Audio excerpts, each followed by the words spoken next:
हवा बनकर आती और घटा बनकर छा जाती। तलवार चलाती तो दुश्मन पर बिजली गिरा देती, नेजा घुमाती तो हरीफ की सांस रुक जाती। वो सिपाहनाज थी, हुस्न की आग थी, जिस पर नजर डालती उसे कोयला बना देती। वो आफत की पुरकला, समंदर की मलिका, बुहैरा रोम की डाकू रानी, जिसका खौफ अंदलुस की ईसाई मलका इजाबेला और फर्नांडो के महल तक छाया हुआ था। और गरनाता और करतबा में उसके हम वतनों के बहने वाले खून की नदियां उसके जज्बा इंतकाम का सरमाया थी। हिस्पानिया से मराकश के साहिलों तक फैली खातून बहरी कज़ाक की ये कहानी आपको नए तारीखी हकायक से आशनाई देगी। मैं हूँ अजीम राना और आप देख रहे हैं सुनो डिजिटल। नाजरीन, ये कहानी है बुहैरा रोम के पानियों से उठने वाली उन चोरीदा लहरों की जिन पर एक मुसलमान औरत ने 27 बरस हुकूमत की। कई ममालिक के हुक्मरानों और बादशाहतों के लिए चैलेंज बन जाने वाली बहरी कज़ाकों की इस मलका का नाम आयशा था, लेकिन सब उसे सईदा अल हुर्रा कहते थे, यानी एक आजाद औरत। सकूत अंदलुस के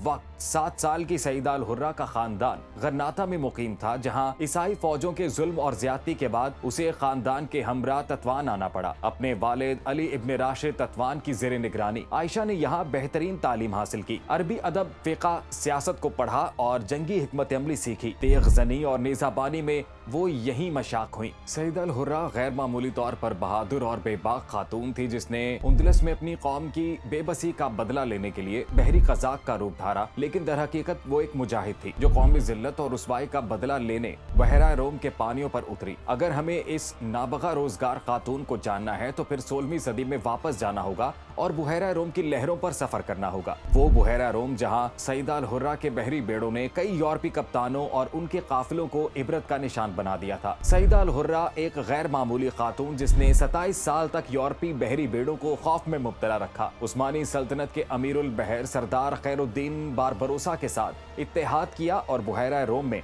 ईसाई हुकूमतों का नातका बंद कर दिया। वो खातून जिससे मराकश के बादशाह ने उसकी गैर मामूली खसूसियत के सबब जरूरत पर मबनी इश्क किया और उसकी ख्वाहिश पर अपना दारुल हुकूमत छोड़कर तत्वान आकर शादी की। यह आयशा की दूसरी शादी थी। पहली शादी उसकी जवानी में तत्वान के बूढ़े हुक्मरान अली अल मुंदरी से हुई। बूढ़े हुक्मरान से शादी आयशा के लिए ताकत हासिल करने का जरिया थी। तत्वान इस वक्त बुहैरा रोम का अहम बहरी मरकज था, जिसे सकूत के बाद अंदलसी मुहाजिरीन ने अपना नया घर बनाया था और यहाँ वो अपने खोए हुए वतन का बदला लेने की मंसूबा बंदी में मसरूफ थे। 1515 में जब शौहर का इंतकाल हुआ तो 30 साला आयशा ने फौरी इक़्तिदार संभाला। वो तत्वान की वाहिद हुक्मरान बन गई और अब वो सईदा अल हुर्रा कहलाने लगी। वो आसाबी लिहाज से गैर मामूली तौर पर मजबूत हुई। अंदलुस की अपनी सरजमीन पर 7 साल की उम्र में मिलने वाली जिल्लत और खानदान के हमरा मुल्क से फरार के वाकयात उसकी याद का हिस्सा बन चुके थे। वो एक आजाद औरत और अमली हुक्मरान थी। उसने अपने आबाई शहर इल्म और अदब के मरकज गरनाता को आजाद कराने का अमली मंसूबा बनाया। उसने तारीख बदलने वाला फैसला किया, यानी बुहैरा रोम में ईसाई काफिलों को लूटने का फैसला। सईदा अल हुर्रा अब एक बहरी कज़ाक के रूप में सामने आई थी। सईदा अल हुर्रा जानती थी कि अकेले वो स्पेन और पुर्तगाल के खिलाफ कुछ नहीं कर सकती, इसलिए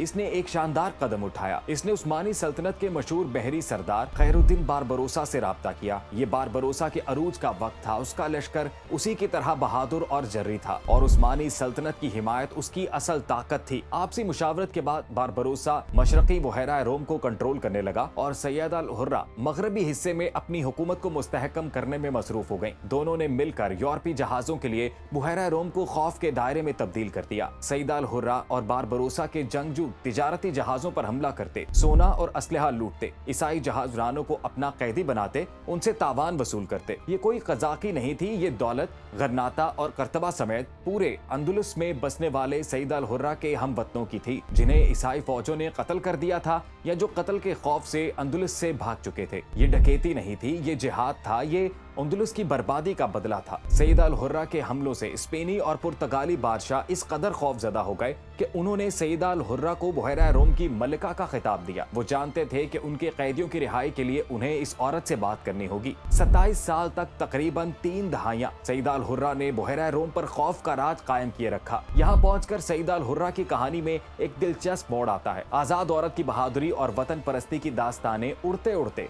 मराकश पहुंचती हैं, जहां के बादशाह अहमद अल वतासी सईद अल हुर्रा से शदीद मुतासिर होते हैं और तत्वान की हुक्मरान को शादी का पैगाम भेजते हैं। वो दरअसल ताकतवर औरत से सियासी इत्तेहाद चाहते थे। बादशाह की पेशकश को सईद अल हुर्रा मशरूत तौर पर मंजूर करती हैं और जवाब देती हैं कि अगर बादशाह मुझसे शादी करना चाहते हैं तो उन्हें तत्वान आना होगा, मैं फैज नहीं जाऊंगी। ये इंतहाई बेमिसाल शर्त थी कि किसी बादशाह को शादी के लिए अपने शहर बुलाया जाए और बादशाह को अपना मुल्क छोड़ना पड़े। ऐसा कभी नहीं हुआ था, लेकिन अहमद अल वतासी अपनी सियासी जरूरत की वजह से मजबूर था, इसलिए उसने सैयद अल हुर्रा की ये शर्त मान ली। 1541 में मराकश की तारीख में पहली और आखिरी बार बादशाह ने अपने दारुल हुकूमत से बाहर शादी की। ये सैयद अल हुर्रा की ताकत का सबूत था। ये शादी वाकई सियासी इत्तेहाद के लिए थी। दोनों कभी एक दूसरे के साथ नहीं रहे, लेकिन एक ताकत जरूर बन गए। 27 साल की बेमिसाल हाकमियत के बाद सैयद अल हुर्रा के इख्तदार का सूरज ढलने का वक्त आ गया, लेकिन ये जवाल एक दर्दनाक सूरत में आया। 1542 में आजाद औरत को अपने दामाद की बगावत का सामना हुआ। ये वही शख्स था जिसने इस पर भरोसा किया था और जिसे अपने इख्तदार में शरीक किया। सैयद अल हुर्रा के दामाद ने महल पर धावा बोला और अपनी खुशदामन को बरतरफ करके इख्तदार पर कब्जा कर लिया। यूं 27 साल की हुकूमत एक दिन में खत्म हो गई। सैयद अल हुर्रा की तमाम जायदादें, खजाना और बहरी बेड़ा जब्त कर लिया गया। वो औरत जो कभी बुहैरा रोम की मलका थी, अब एक आम शहरी बन गई। इसे तत्वान छोड़कर खाली हाथ अपने बचपन के शहर चफचाउन वापस जाना पड़ा। वहाँ उसने अपनी बाकी जिंदगी गुमनामी में गुजार दी। सैयद अल हुर्रा का इंतकाल कब और कैसे हुआ, तारीख इस हवाले से खामोश है। सैयद अल हुर्रा की जुर्रतमंदाना दास्तान की बुनियाद गन्नाता से जिला वतनी के गम पर मबनी थी, इसीलिए उसकी जिद्दोजहद मुस्तहकम सूरत इख्तियार न कर सकी। लेकिन ये एक हकीकत है कि 16वीं सदी में जब औरत मर्द की मलकियत थी, सैयद अल हुर्रा ने आजाद औरत की शनाख्त पाई और 3 दहाइयों तक औरत की बसीराना हिकमत का सबूत पेश किया। एक आजाद औरत को सलाम। तो आपको ये कहानी कैसी लगी, कमेंट सेक्शन में जरूर बताइएगा। बेल आइकन को प्रेस कीजिएगा और हमारे चैनल को सब्सक्राइब कीजिएगा।